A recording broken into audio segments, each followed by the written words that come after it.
sebelumnya Ibu akan menuliskan dalil.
Oke, simak baik-baik ya. Ibu membacakan surah Al-An'am ayat 109. Bismillahirrahmanirrahim. Wa aqsamu billahi jahda aymanihim la in ja'atkum ayatun la yu'minunna biha. Qul innamal ayatu indallahi wa ma yushirukum annaha idza ja'at la yu'minun. Wa aqsamu billahi jahda aymanihim la in ja'atkum ayatun la yu'minunna biha. Qul innamal ayatu indallahi wa ma yushirukum annaha idza ja'at la yu'minun. Wa aqsamu billahi jahda aymanihim la in ja'atkum ayatun la yu'minunna biha. Qul innamal ayatu indallahi wa ma yushirukum annaha idza ja'at la yu'minun. Oke.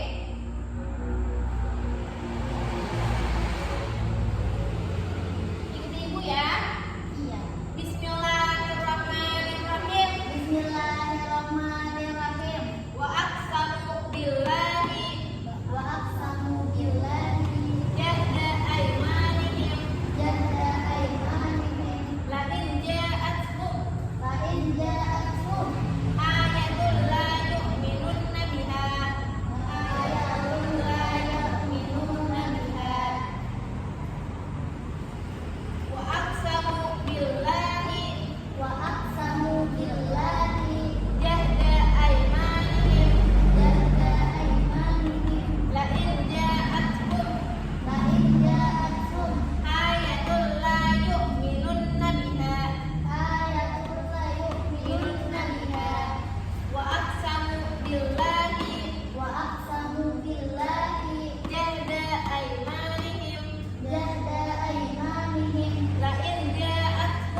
أنها إذا جاءت لا يؤمنون قل إنما الآية عند الله وما يشعركم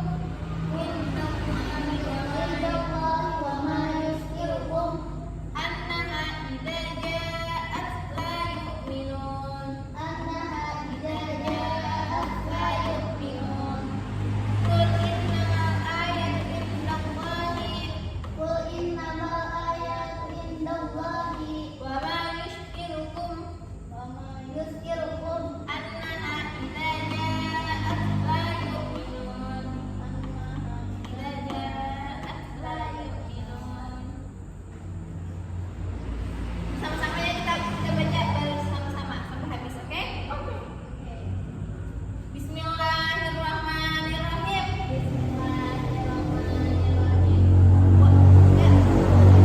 Wa aqsamu billahi jahda aymanihim la in ja'atkum ayatun la yu'minunna biha.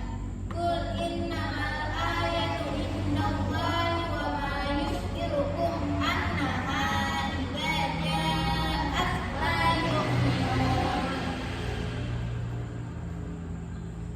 Ada yang bisa baca kan?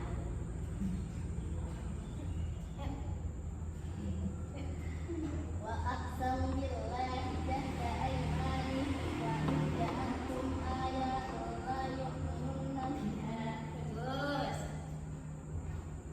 Innamal ayatu indallahi Qul annaha idza ja'at la yu'minun.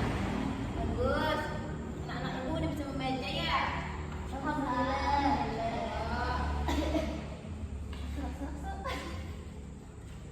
Kalau ada air putih tidak apa-apa minum. Oke.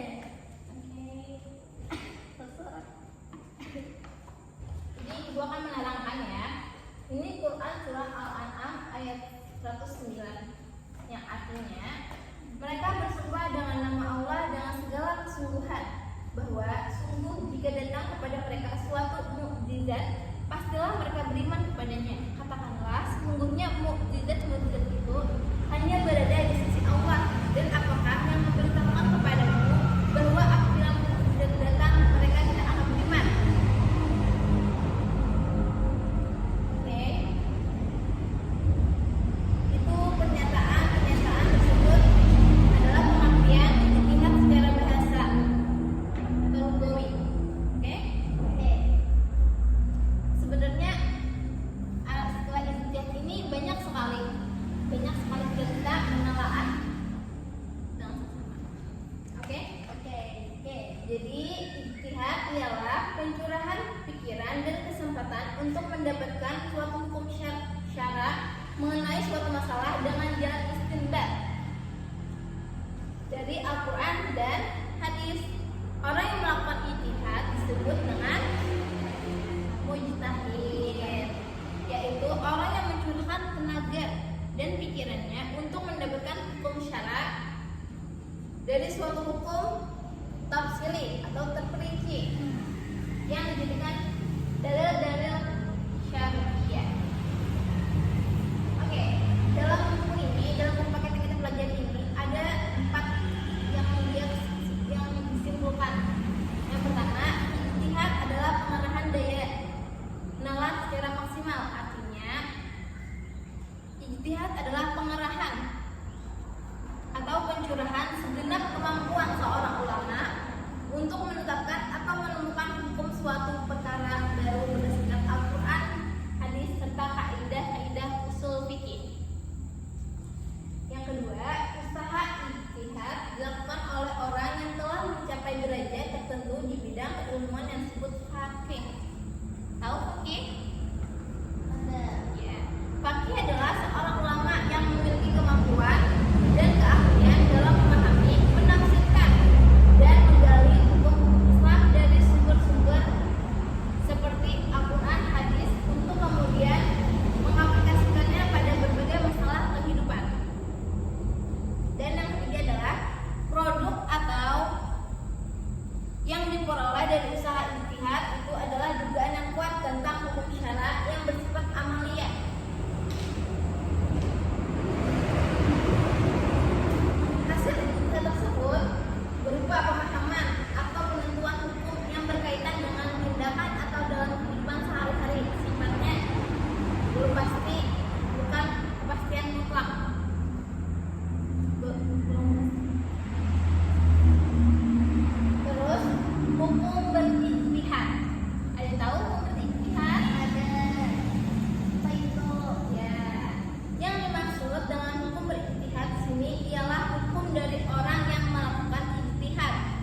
baik dari tujuan, hukum taklifi maupun hukum wadai. Karena yang berwenang melakukan ijtihad itu adalah orang yang telah mencapai tingkat fakih. Maka makhluk lainnya objek atau orang yang dikenai oleh hukum di sini adalah orang yang fakih. Membicarakan hukum berijtihad bagi seorang fakih dapat dilihat dari dua segi.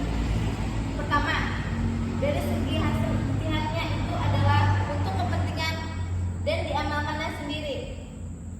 Maksudnya untuk dirinya sendiri.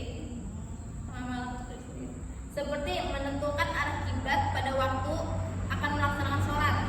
Kedua, dari segi bahwa mujtahid itu adalah seorang mufti yang fatwanya akan diamalkan oleh umat atau pengikutnya.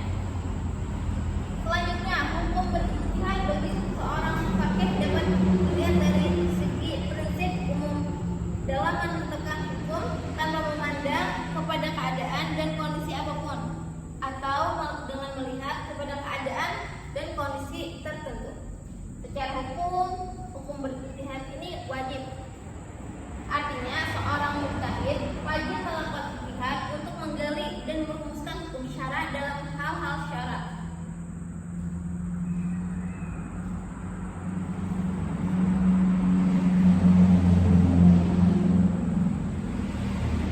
Seorang mujtahid dalam kehidupan sehari-harinya pada waktu mengamalkan ajaran sering menemukan hal-hal yang perlu diselesaikan dengan ijtihad. Bertaklid kepada orang lain tidak diperbolehi bagi seorang yang memiliki kualitasnya sebagai mujtahid. Kalau tidak diperbolehkan bertaklid berarti ia harus berijtihad. Kalau tidak berijtihad maka ia tidak akan dapat beramal karena tidak memperoleh petunjuk dari dalil yang kuat. Dalam kedudukannya sebagai fakih yang mendapatkannya akan diikuti dan diamalkan oleh orang lain yang meminta fatwa tentang suatu, maka hukum berijtihad tergantung kepada keadaan kondisi mujtahid dan umat di sekitarnya.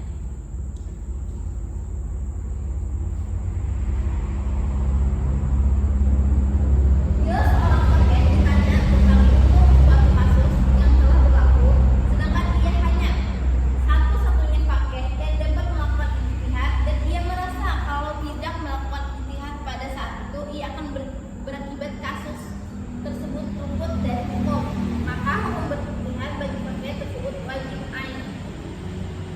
Bila seorang fakih ditanya tentang hukum suatu kasus yang berlaku sedangkan ia adalah satu-satunya fakih waktu itu, maka ia tidak khawatir akan luputnya kasus tersebut dari hukum, atau pada waktu itu beberapa seorang fakih yang mampu melakukan ijtihad, maka hukum berijtihad bagi fakih tersebut adalah wajib kifayah. Ijtihad, kedudukan dan fungsi ijtihad. Ijtihad dilakukan apabila suatu masalah yang memerlukan penetapan hukum syara, sedang ayat-ayat Al-Quran dan hadis tidak ditemukan secara tegas penetapan hukumnya. Begitu juga ijma sahabat belum ada yang membicarakannya. Ulama-ulama yang boleh bahkan wajib melakukan ijtihad adalah yang sudah ahli. Berarti ya kalau yang belum ahli tidak boleh. Seperti pada zaman mujtahid yang 4, pendapat-pendapat yang mereka kemukakan baik berupa qiyas termasuk ijtihad.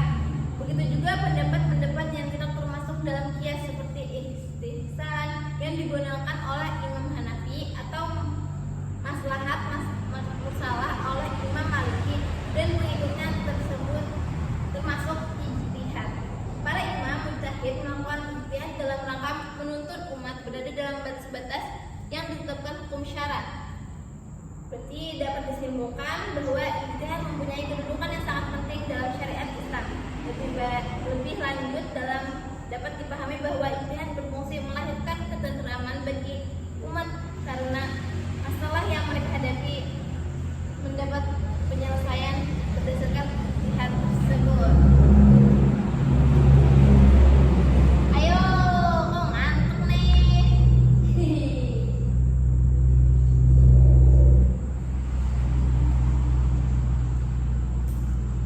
Oke.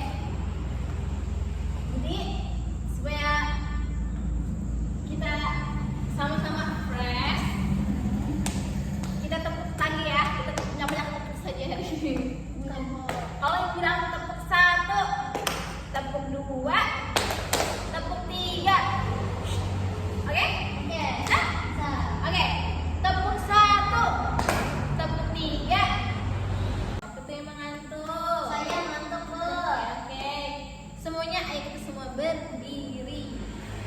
breaking dulu.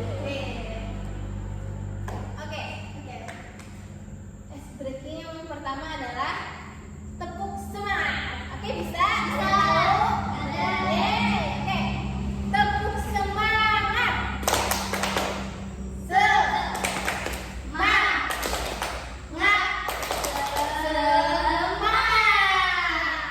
Oke, lagi ya. Tepuk semangat. Semangat.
Lagi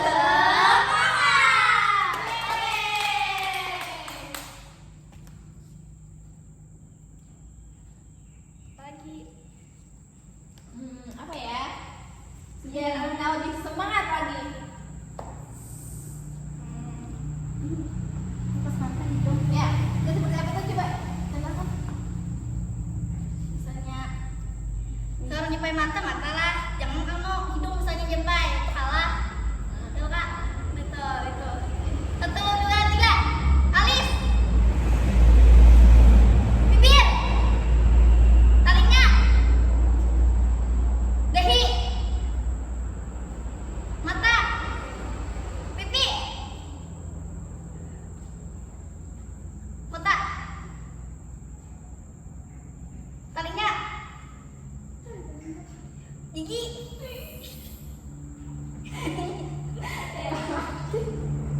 Mata. Sudah.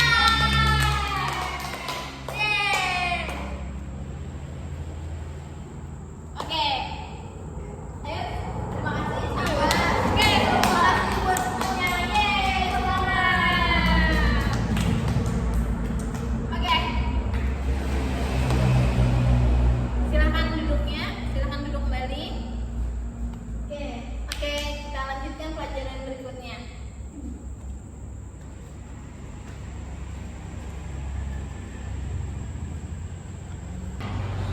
Iya, berarti fokus aja ya masih ya.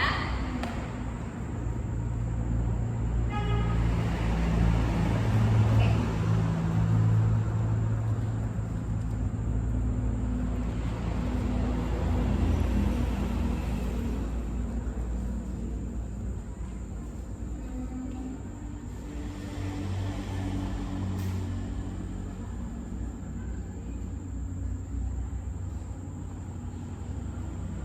Oke, Ibu minta kepada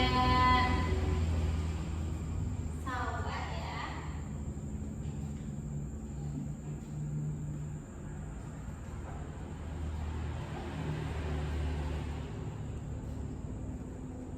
Untuk membacakan dalil sekali lagi. Oke, bisa? Oke.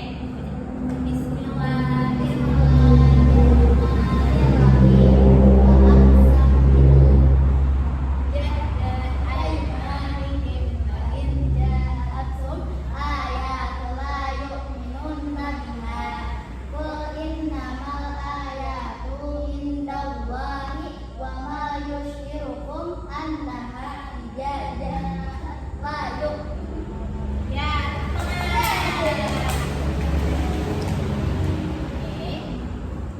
Apakah ada yang perlu ditanyakan? Tidak ada kok paham. Oke. Buka halaman 50. Kalian kerjakan tugasnya. Itu ada pertanyaan 1 sampai 5. Oke, kerjakan sekarang juga. Oke? Oke. Oke, kalau sudah selesai dikumpulkan ya.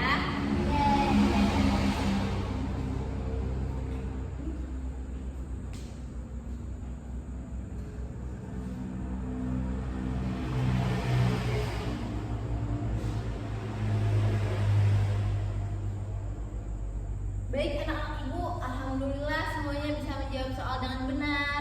Berarti kalian memahaminya ya. Iya. Ibu harap kalian bisa mengingat terus apa yang Ibu sampaikan. Oke? Sebelum menutup, ayo kita semua berdiri.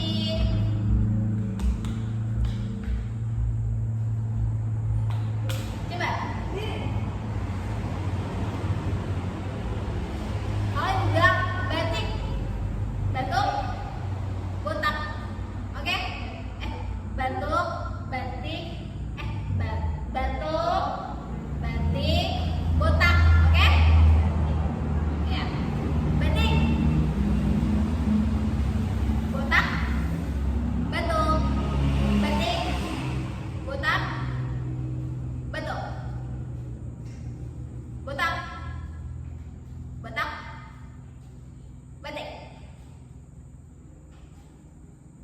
botak, batik, batuk. Yeay. Oke. Silakan duduk kembali.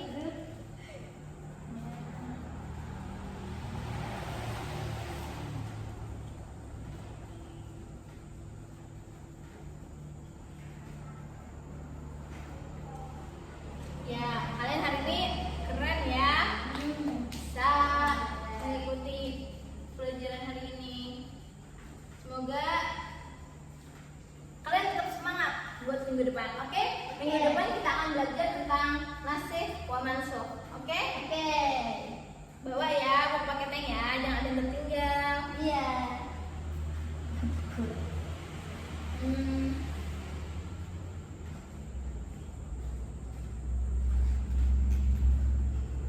Sebelum menutup pembelajaran hari ini, marilah kita membaca hamdalah. Alhamdulillah. Semoga ilmu yang diberikan bermanfaat.